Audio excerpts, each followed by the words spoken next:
Hello, everybody, and welcome to another episode of our What About Design. This is a YouTube channel for those of you who are interested in the history of graphic design and also in some principles of graphic design. I am Maria Cernat, your host, as usual, and with me is actually a graphic designer, somebody who worked for the past 2 decades in graphic design. His name is Frank Myung. So Hello. thank you very much for being here with us. Hello. When you say the last 2 decades, I feel very old. Well, it was not intended to make you Of feel old. course, I'm kidding. It was intended to show our viewers that you have a lot of experience. Now, I like to talk today about something different. In our previous episode, we discussed some things about the history of design, and we saw who coined the term, and we saw how the term graphic design evolved, and how this new profession was struggling first to become respectable in the society and how is now considered to be something very cool. Now, what we will do today is a little bit different because today we are going to talk about the principles of design, what makes a good design. And the good place to start is some images that a good friend of mine found for us. Andra found these images some time ago, wanting to show us not to do actually, because what a better way to learn about common mistakes than to look at these quite horrendous posters, isn't it, Frank? So let us Yes. go very quickly. Common mistakes here. Well, first of all, when you look at them, the first thing that comes to your mind is that they're too much colorful. And second of all, they have uh, too much of an element. I mean, they're rich of elements and they are very colorful, and that creates some kind of a pattern which is blurring everything to one piece of color dot or color stain. And this is not good for a poster because actually your eye doesn't know where to go and doesn't know what to read first. So, Yes, I say that a something common is ham feast, yeah, but what is it about, where it is, You don't what kind of, understand a thing about yeah, it. what kind of feast is this? I cannot see it, from the first glance of this image. Uh, and we call that kitsch, actually. The kitsch is a German word, that means, I don't know, you are the professor, you'll say. Well, I hope we are not being too harsh of the initiators and the designers that actually thought about these posters. I think that here we have contrast, but we have too many elements. Here we don't have enough contrast, so you don't see actually what is written, even though the colors are not so aggressive as these ones. You see here a soup of words basically, and you're not able to understand what the message. You see, this contrast of the right picture is different because this is an actual picture, an actual photograph. And the other one is a digital matrix, if you can say so.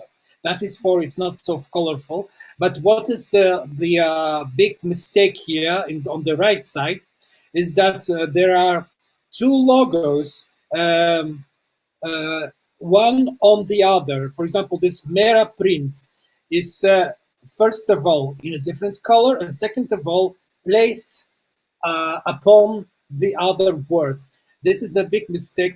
This meta print is looking, somehow explainable. But the other thing on the right side is a complete mistake, and it's a complete kitsch. So I think you asked me in our private conversation why the things went this way in Eastern Europe, and I will explain you. It is very easy because at the beginning of the 90s, right after the changes, the so-called changes in our eastern countries, we didn't have much of a choice because most of the people who knew how to make design was were educated in Western countries, not in Eastern countries, because we had only something that is called industrial design. During this communist times, we had these logos, which were made, actually quite good logos if you look at from the time perspective.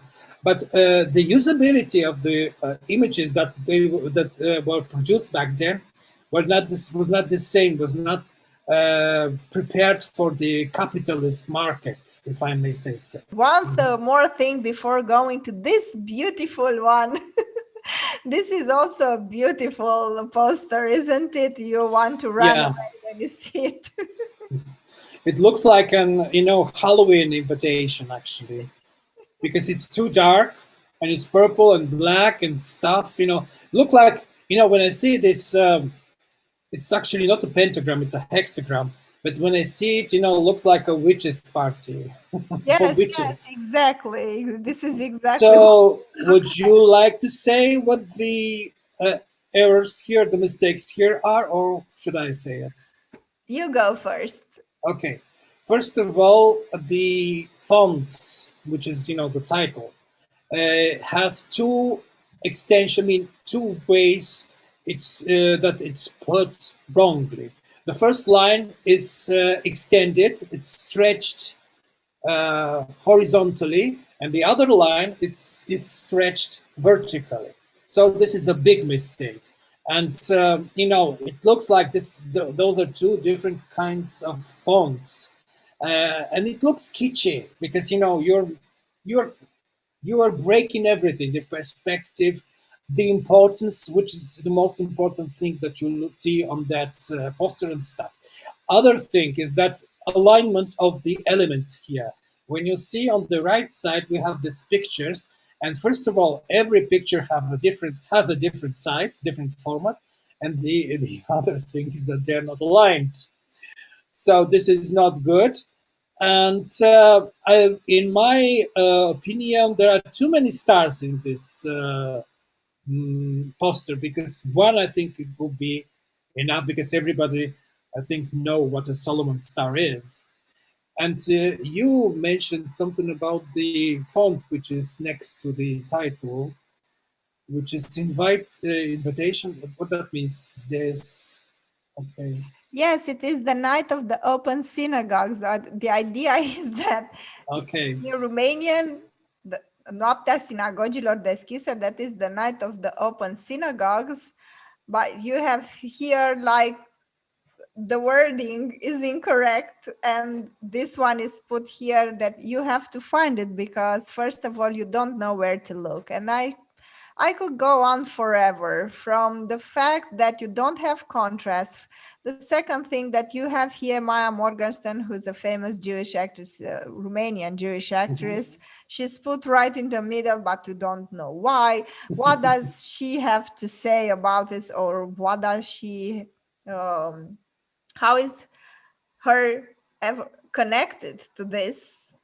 It is not clear. The thing that you have here, all the elements are horizontally put, and this is very boring actually if you don't have some kind of movement, and you have a lot of information. I mean, in order to understand everything that is written here, you have to take like 10 minutes and really look at it. Now, people should bear in mind, and especially the ones who want to become graphic designers, that viewers don't have enough time to look at your posters, and they have to see at a glance what the information and the fundamental information is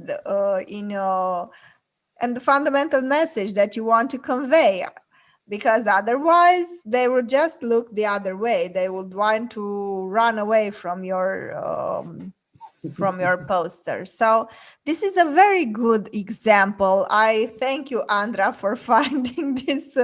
I mean, it's very inspired, but unfortunately in Romania, you can still find this type of Style. creations and very interesting style, which is a good sign because it looks like there is room for professional designers to come and provide their input, very valuable input. Now this one, I Yeah. will go first on this one. Well, you see, the alignment here of the text, vertical alignment, is interesting, but at the same time you don't see what is written here. Then what I would like, because I think this one is a little better because it has more order, at the same time it Yes. has some thing, because this one is tilted, you have it not to put it horizontally. Just imagine that this image, this square, would have been aligned horizontally. It would have been very boring, but since it is a little bit rotated in the image, it creates some sort of tension and you want to look at it. And at the same time, the contrast is good here, but here, what do you think? Well, Would you exactly. I like to think have your exact. name put here? Yeah, exactly. And it's completely unreadable, the lower half. And what is important here is to say that the artists that are involved in this event will read their names. The ones that are on the top side of the exactly of the poster will read their names, but the artists involved in the lower side will say, what is going on here? Why is my name not readable? No, and they will be right, unfortunately. So we have to avoid this kind of stuff. But Yes, in terms of composition and in terms of alignment, it looks fine. yes. Now, this one, actually, I like this one because it has tension, it has some sort of harmony in terms of styling, because it reminds you of the 60s. It has diagonals, and it has these elements that fit together. The colors are okay. And we can see here how less is more. Actually, the golden principle of design, that you don't have to stick it, to Yeah, stick your fingers into the viewer's eyes so that he can look. Because if you are aggressive and visually violent with the viewer, he would, yeah, run away cover from his that eyes. Mhm. and look the other way. You have to find clever ways to attract the viewer, to make the visual message appealing. And I would say that there is a problem with this one. I mean, if it's displaced, as we talked a little earlier, next to a museum, so you know exactly where it is okay. But apart from that, there is still too little information. It says museu, and it says here 3017. I don't know what that is. And if you don't know which museum they are referring to, where would you go? What do you think? Exactly. Well, exactly. Yes. Exactly. Those were my words. But art is a provocation. So if when I look at this professional actually design, I would say that the only thing that I am confused is this 3017, because we don't know. Maybe this is the name of the museum. Maybe this is maybe this is something that was external, or I don't know, which were outside, not inside some building. Um, and this is the most confusing thing. But in terms of aesthetics, I think this is provocative, and I think it's okay, because this is something unusual, something that you didn't see, that you don't see every day. Yes, I like it also. I think this is the first professional one. Now Yeah. we're coming to a very interesting poster that we suggest we discuss on this edition of our podcast. Ta-da. Yeah. What That, is this is the March of the Nationalists in Poland, nationalists, aka fascists. So this is, I think, don't remember which one of the marches. I think 11th or 12th or 10th March. I don't remember exactly when it started in Warsaw. It is in Warsaw, and it's attended and it's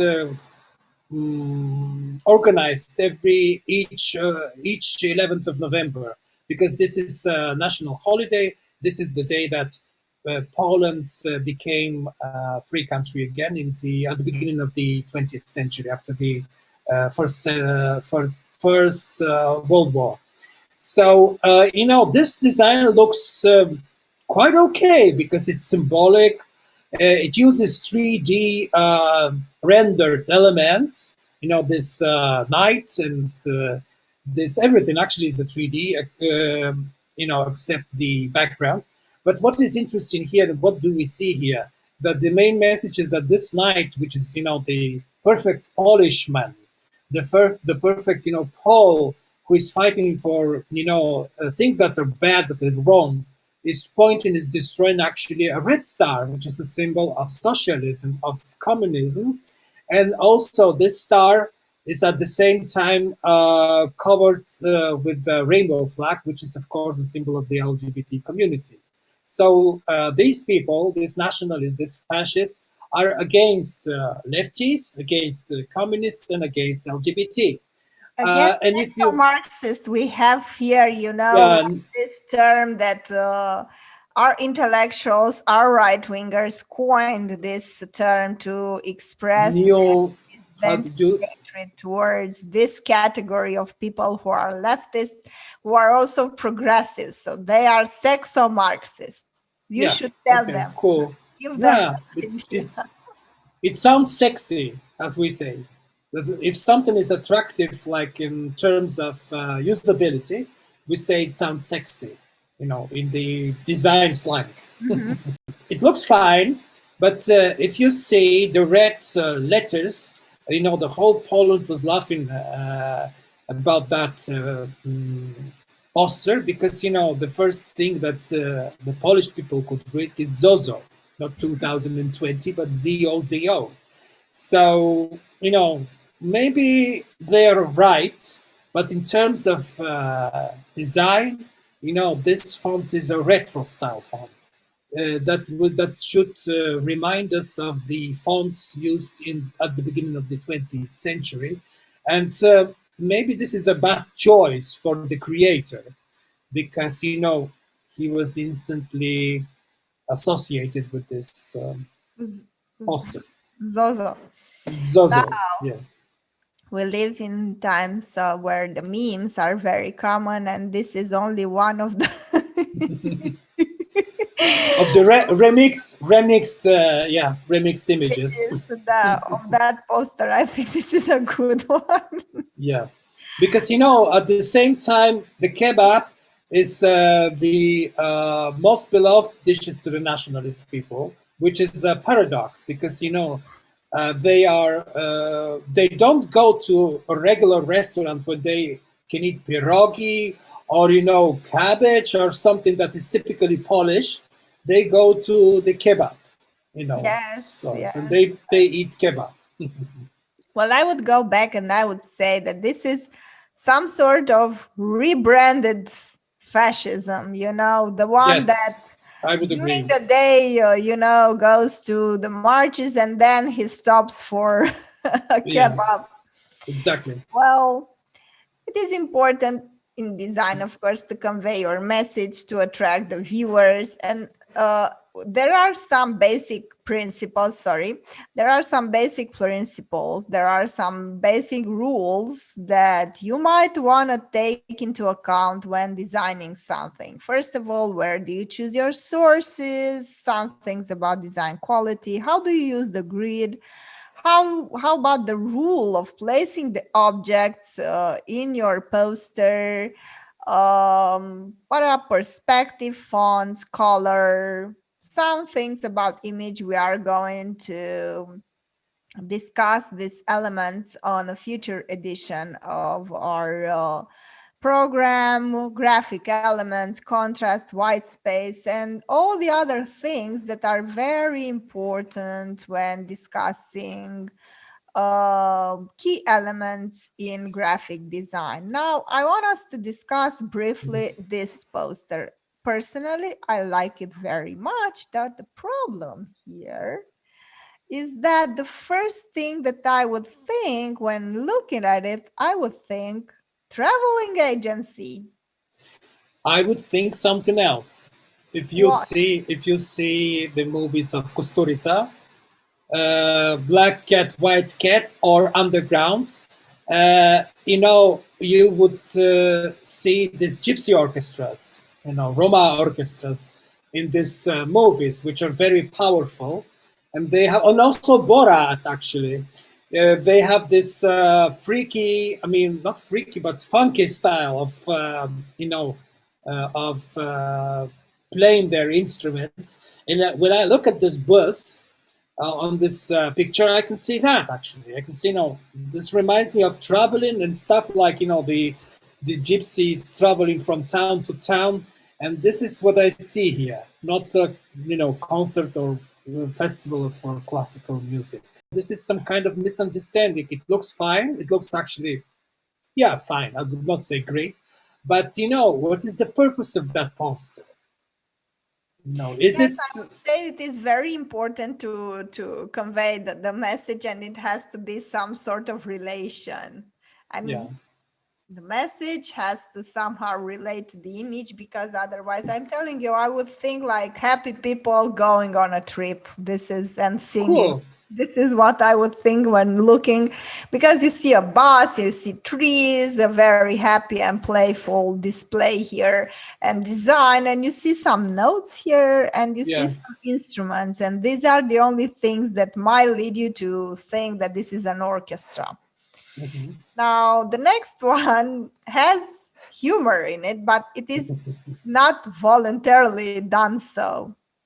Now, you see here, I would consider a very nice image of some feet, because this is glod.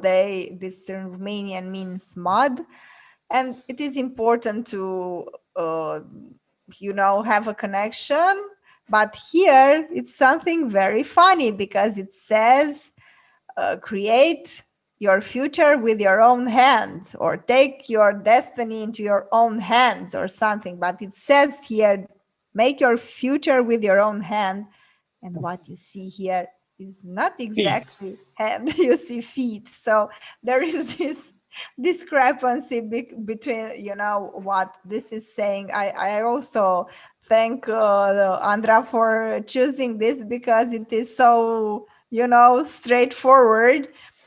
And you also wanted to say something about it. Yeah, maybe you should first tell me what it is about, because It I is can see the about word land, gradina. house, gardening, countryside, discussion and workshops on planting trees, urban recycling, and ecological houses. Okay, so first of all, I'm curious why the Hobbit feet are on the first side. Because is it about, something about the hobbits, or is it about some kind of a, Comic Con? We don't know that. But the overall design, I think the types, the fonts are okay. It looks actually very good. But instead of Hobbit feet, I would use hands, like you said before, or I don't know, maybe some kind of houses or something that is showing ecology there. Because of course feet are showing ecology, dirty feet.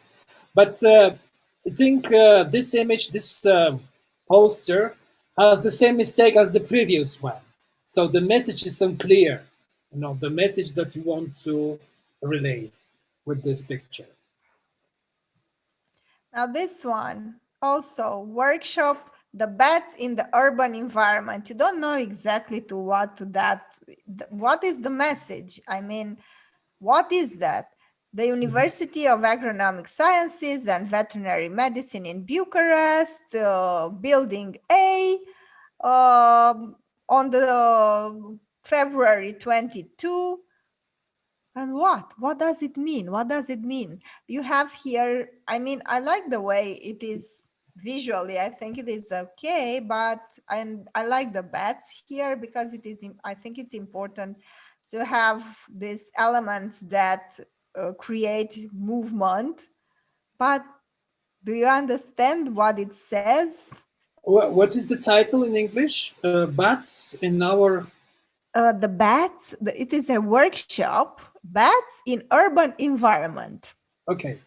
So first of all, I can see urban environment. I can see a city of some sort, but from my distance, you know that those are bats, right? But I can see, from my distance, this could be some kind of birds. I don't see the bat in here. It's too far, you see, and it's too small.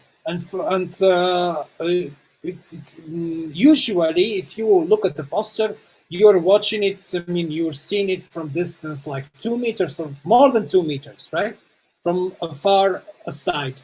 And I would not see the bats in here, so I would not. I wouldn't know what is this about. And I think the same mistake as in the previous two pictures, that the message is unclear.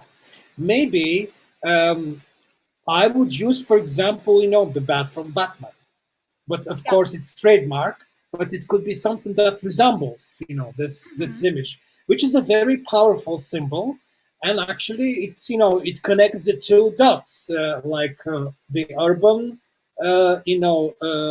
atmosphere, the urban environment, and the ecological environment. For example, you could put some real bad picture on a I don't know in the shape of Batman.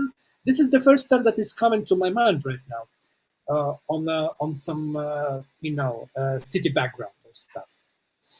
Okay. Now this one actually I like it very much because I like very much this is the colors and the way they combine, and I think it is a very good also the vertical alignment. I like it very much, Yeah. but at the same time it looks kind of like a soup of letters. It is very difficult. I mean, it is nice to get the viewer to arrange the letters, because if you put it very, in a horizontal way and it is easy to read, then maybe it's not so attractive, but there has to be a balance. For instance, in Romanian, you can't really discover the letters. It is difficult. If it is too difficult, then nobody's gonna read it, and you might just look the other way. You might have a bold design with big letters and vertical alignment, but in my opinion, you have to make sure that it doesn't go from that to a soup of letters. I don't know what you think. Well, it depends, because what is this poster about on this banner on the left side? It What is says the event urban in there? design, eco initiative, education. So they say they mobilize excellency in urban design and eco innovation. So it is actually addressed to people who are designers, right? Yes. Not to regular people who are, I don't know, street walkers or stuff. So you see, because this monumental, way of expressing an image is actually has its roots maybe in the 30s and in the 50s. If you see the typography from that period of time, you will see it is very, it's classic actually, I think, of the 20th century. And if you go back to these journals we spoke about in the first, episode, you will see there is some very similar things in there. So this alignment is very classical. I mean, very like artsy, very sexy for people who are actually involved with art. And I would say that this is interesting, but this will For not be, targeted audience. Only yeah, for the targeted audience. But uh, I don't know. Maybe there is some element, some symbol that is known to the wider audience that is invited to this event, and so that will explain the strange, look of this posters. Do you know what I mean? For example, if Because you if you invite like ordinary people, they would just look away, but maybe designers, they would get the message, okay, it is a and they super will find something that is close to them. Yeah, close to but them. otherwise it looks murky and dark. It's not something that is friendly, because Mhm. it's grayish. It's something that is not too friendly to the people who would like to attend to such an event. I would think so also. Now, what makes a good design? What do you think makes a good design? What do you look? What do you like? The idea. I think the most important thing is the idea, I because also think when that. you have the idea. Last year, just a moment, because I love it that you said that, because last year I had to grade a lot of works and posters that students made because we were not interacting. The university came up with the idea that they do homework instead of interacting online. That was the idea last year. We were not quite prepared for the sudden change, so we said, okay, so let us just give them homeworks and then spend more time evaluating those homeworks. So I spent a lot of time evaluating a lot of homeworks. So I basically asked them to do posters saying, Mhm. here's the title, here's some requirements, and you have to do it. And basically I gave more points to those that had very clever ideas and not such brilliant technical skills. I loved their ideas, of course. I So you are a good teacher if you did that. You think so? Yes, because this is the most important thing, because if you, of course, you it goes like this: you have a talent, you have predispositions, right, to do this. But if you don't have the idea, which is the most important thing, the style, the idea for the style and for the overall preparation for this, what you want to express, to show, the idea can explain everything. In terms of the visual expression, because okay, the idea is important, but also when you have to express it visually, you may have to make sure that you have clear hierarchy or focal points where your gaze stays, where you have a dominant emotion, you take care of the composition, you don't Yeah, just make a soup of elements. They're just thrown in to show that, okay, I've done my homework, let's move on to the next exactly. assignment.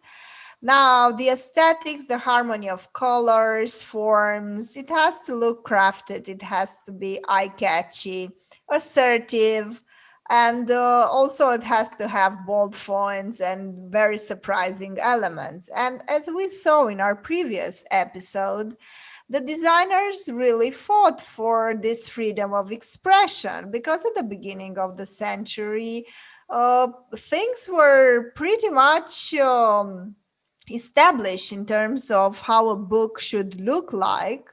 I mean, there were several designs, and you pretty much had to follow the footsteps of the previous designers that came up with those ideas. So, at the beginning of the century, as we saw in our previous episode, there were people that contested that order, and now we have like unlimited freedom of expression. So, we better use that, isn't it? Yes, of course. Okay, so now it is important to find sources of inspiration, but most people, when they try to design something, and especially if the students have an assignment to turn in, they would go, on Google and find designs that match the requirements. Why is this a bad thing? It is not a bad thing because I want my students or future designers to be tormented and to take it no, to always go for the hard way to do things, but it is very important to find different and very original sources of information because for two reasons. If there is a common mistake, you will make it again by following the footsteps of the ones that created posters before you. And second of all, you want to stand out, not to fit in, isn't it? You want to be Of original, course. not to conform to what already exists. Mhm. So, also, my good friend Andra provided me with this. She searched like computers safety posters, and she came up with this. So the idea is that if you create something like this, you would fit in, or the idea is to stand out. So you might choose different sources like this one. If you have like computer safety, this one I think it's very much used, or this one, the security and the Communist Party, you have to find a way to link it. She gave this example in order to suggest that original and very unusual Powerful sources of inspiration could provide very original ideas.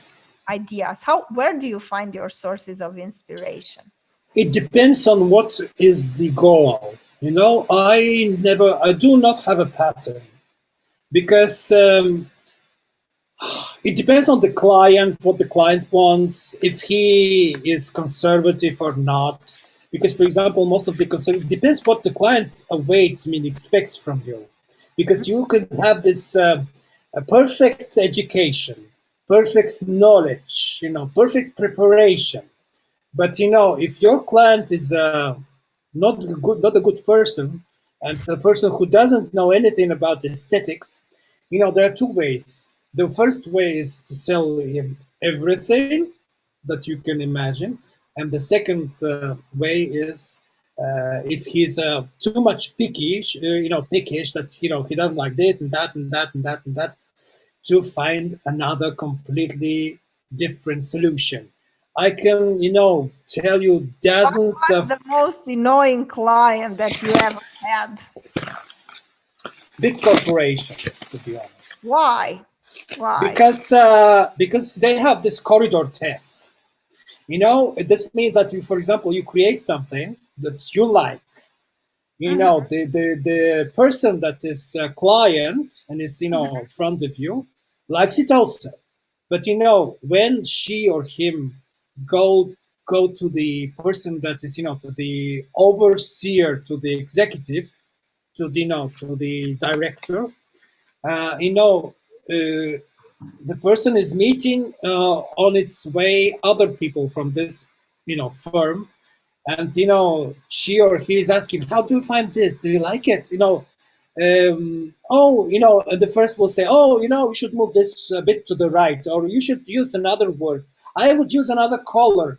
And then your great project starts to downgrade, starts to disassemble, to fragment. So this is something that should be avoided, because most of the people who are working in finances, for example, or whatever else they don't know the principles of design. They don't have the eye, they don't have the mind sensitive to these matters. So you have to teach them. This is my solution. So, okay, so finally you prevailed. You managed to convince. Well, actually, time prevailed. In this case, it's time prevails. For example, my worst case was that we did a brochure, which was, I think, 32 pages thick, for some kind of credits or some, because it was for a bank. And I think we did this for 1 year. One And year. we, yeah, 1 year. And we did some kind of I don't know, 50 corrections or more even. So if you do a correction every time, you have to open the document to find the text that needs to be corrected, or the image, to correct it, to save it, to send it to the client. And then the client is telling you that something else you have to correct. Then you open it again, you change it, you save with the next title. So we had this like 50 or something documents that were all corrections until we get to the end. This is Because our I'm life. tired of it. This is Yeah. it. Yeah. Yes. But you know, it's not always like that. You know, most of the cases, people are more educated, more open. So there are some tough nuts that are very, very hard to, you know, Convince. yeah, to convince and to work with. Yeah, So now the grid. The grid, it's when you look at this, what do you see? The problem. Also, Frank corrects me a number of times when I work because I don't pay attention. And it is so important to have the elements aligned in a yeah, poster, isn't it? Why is it? Because otherwise it looks chaotic. chaotic and it looks That the elements do not belong to each other. I would say I would formulate it this way. Like, yes, and but basically it depends because you know sometimes you can make creative chaos. Chaos. It doesn't have you know. It's not it's not a rule that everything have to be perfectly fit, but it depends. What do you want to relay? You know, it is very important. The idea is most important. In this case, you know, you have this, this boxes, you know, mhm, color boxes that everything here has to be, you know, aligned, has to be geometrically correct. So this what you show on the right side is the actual, you know, grid, and an it should be imaginary lines that and basically imaginary lines, yeah, and it should be perfectly aligned to the grid. But it's very important, you know, from what distance are you perceiving something? For example, if this is a poster, too the much information. the fonts, I mean, the size of the font could be okay. We are not sure of that, but you know, when it will be printed, we could do, of course, a test print, or if we are enlarge the, you know, the our view, so we will see are we correct or not. But if this is a brochure, the fonts will be definitely small for a brochure because you cannot read it. Yes. Now you can imagine a grid. Always Yeah, when you look to see how the elements are aligned and to see how they are combined and to see, I mean, the first image that we commented on, the one with the synagogues, had different yeah, sizes. Now this one are perfectly aligned. This creates order, and this is also aligned, and the place where the logos are put and the fonts, everything is in perfect place. Mhm. harmony here. Also, a very important thing, a common mistake students make and those who want to design posters is that they want to put very, vivid colors and powerful fonts, and it creates chaos. I mean, it has to have, and you have to have space to breathe. I always tell students that it is so important in a PowerPoint not to have too much text. I have to fight them on that because they always come up with these 6 slides and the history of the world is written there, and they start reading, and of course they don't like it because it looks like a bad word document in Word. And even in books, when you look, you have space here because otherwise uh, I would say I'm sorry. I would say for something that has too much text in it, that it's the schedule of Bucharest North. so basically of course design and architecture and everything in design consumes resources, because if you are stretched to the limit. You have no money and you don't have paper. Of course, you write from here to here, but then you would not expect it to be beautiful. If you want it to be beautiful, you have to have this type of negative space or white space to give the viewer a space to breathe, that I would say, and Exactly. not to stick the message, to be violently, uh, to express yourself violently visually, by combining and pressing too much information into the space. Because and I told them, look, if you have just a few words, you are tempted to look there. You are tempted, when you have negative space, you are tempted to, oh, does it say? But if you have text from here to here, the first instinct is to look away. Exactly. And I would add something. In this particular case, you see some kind of a document printed on A4, right? Mm-hmm. And you know why there are so huge margins on the left side? Because usually these documents are go to a case, a simple, a cardboard case, and Mm-hmm. they are perforate. They have two holes in it to Yes, hold it and down. they have to hold it here. And if Yeah, you don't exactly. have So enough room, also it has a practical function, this empty space. now how do we place the objects? How do we place the objects in our posters? Andra was also kind enough to provide us with this. This is not a rule that was discovered yesterday. This is actually very old. It was discovered by painters, and it is important to have these imaginary lines. You don't have to draw this unless it is absolutely necessary and you want to convey a message. But actually, it is important to have the elements on these lines here. And this is an important rule when you have to put objects into your poster. Mhm. Now, let us discuss, and I want to discuss now with you the programs, the software for graphic design.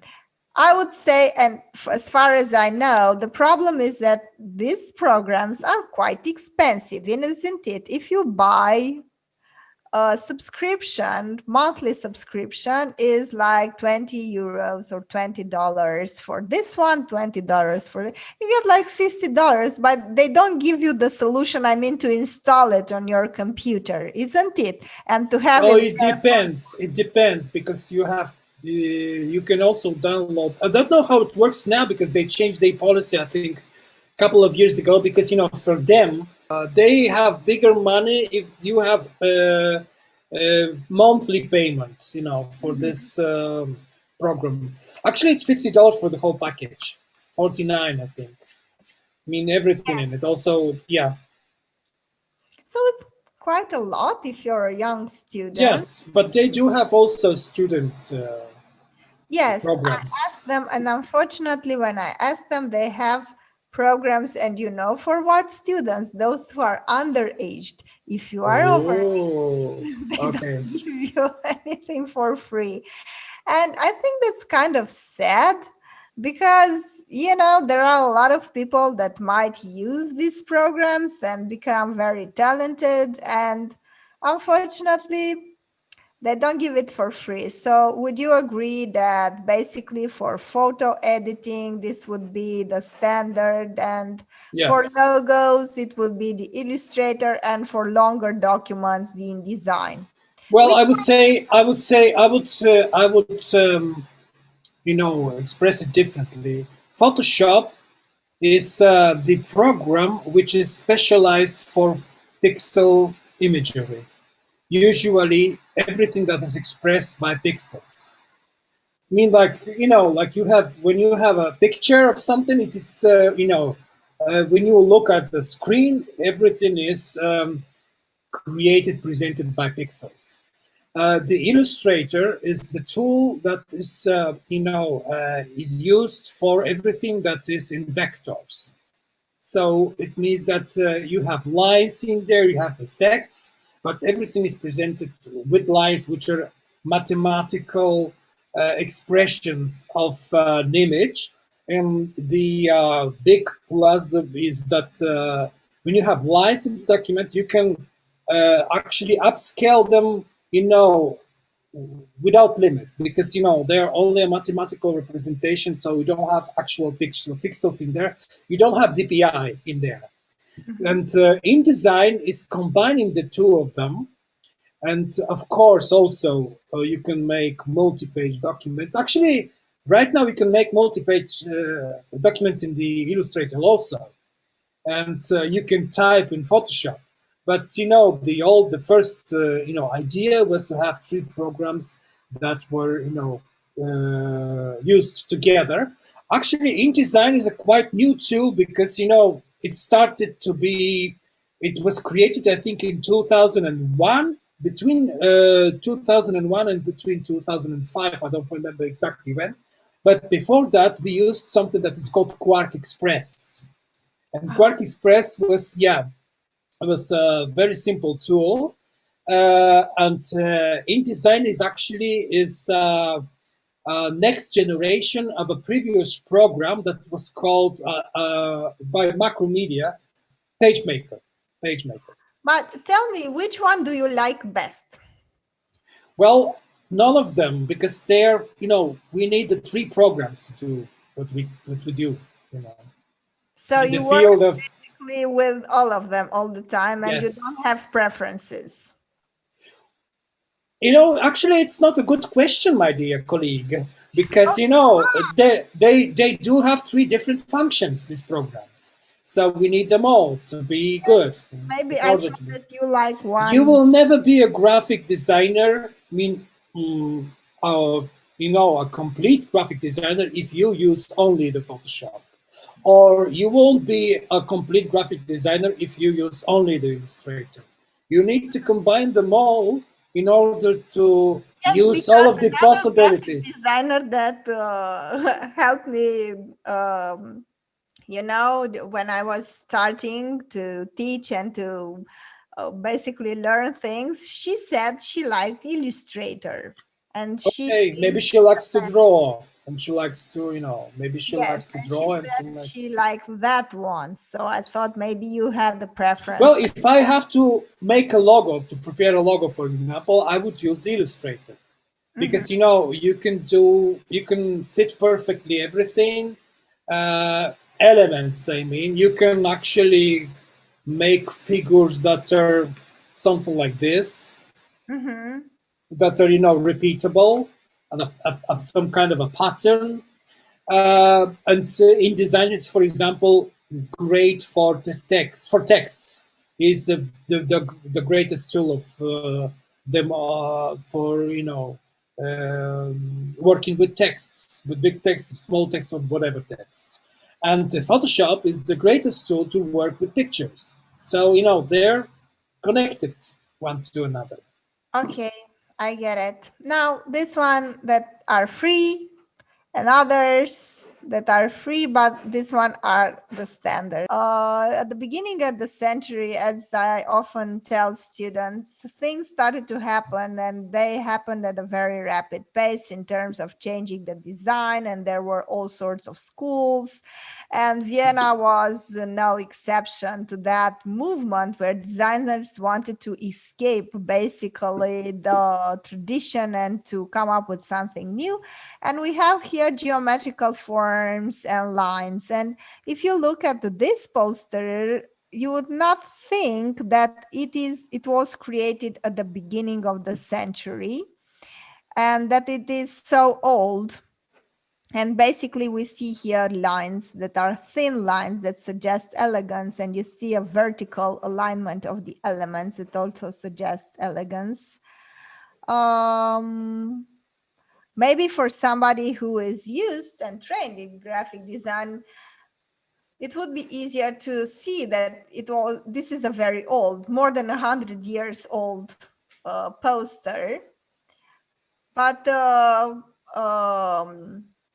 when discussing it here, we discussed the idea of thin lines, how they create elegance, and how important it is to have this type of design that was so simple and at the same time so powerful.